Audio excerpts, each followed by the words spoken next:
name is Don Rossi Nuccio, and I'm president of Latino Art Beat. We're now in our 23rd anniversary year, presenting a themed art and film and animation competition to high school students up to early college age students. The winners are awarded scholarships to encourage higher education. I take great pleasure in presenting a series of informational video presentations, and you will hear from our collaborators. Hi everyone, my name is Vivian Zapata and I'm an artist and teacher. I would like to thank Don and Latino Art Beat for providing me with this opportunity to talk about my artwork. I first learned about Latino Art Beat in 2005. I came across this exciting opportunity, a poster contest, to create the official design for the Latin Grammys. I knew that I wanted to participate, but I had no expectation of winning at the time.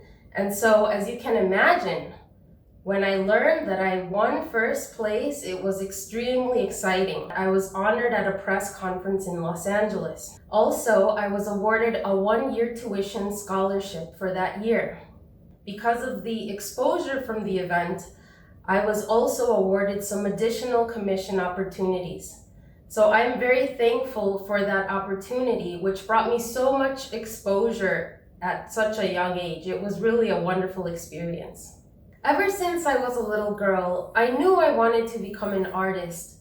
Drawing was my absolute favorite pastime, and I have memories of my dad kind of decorating the garage walls with my pictures. In high school, I took art classes, and I also pursued visual art in college. I double majored with a degree in painting and sculpture. Later on, I also pursued my Master's of Fine Arts. As an undergraduate student, my senior year, I became interested in interpreting poetry. I found an anthology of Latin American poems, and I bookmarked the poems that stood out to me.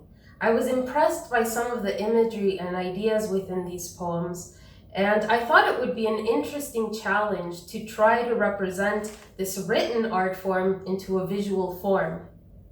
My painting, Divine Dreaming, was inspired by the poem Anoche Cuando Dormía by Spanish author Antonio Machado. In graduate school, I started producing very large-scale sculptures and installations. Broadly speaking, I was interested in exploring ideas of nature, human nature, and artificial nature. If you look at my sculpture, the fairest of them all, it almost looks like a prop within a movie set. A very simple idea actually inspired the sculpture. One day, as I was walking outside of my apartment, I noticed some rose bushes. In the midst of all this red and potent beauty, I could also see dark clusters of wilting flowers, so death and decay. And for me, this juxtaposition was striking. And so that inspired the sculpture. If you look at the sculpture, you'll notice that there's an abundance of colorful flowers near the crown. And as you work your gaze down, you'll notice that the flowers become less dense and they also become darker. I also incorporated butterflies throughout the sculpture to kind of further emphasize this idea of the transience of life. Butterflies, after all, have very brief life cycles. When we look into a mirror, we expect to see our own reflection.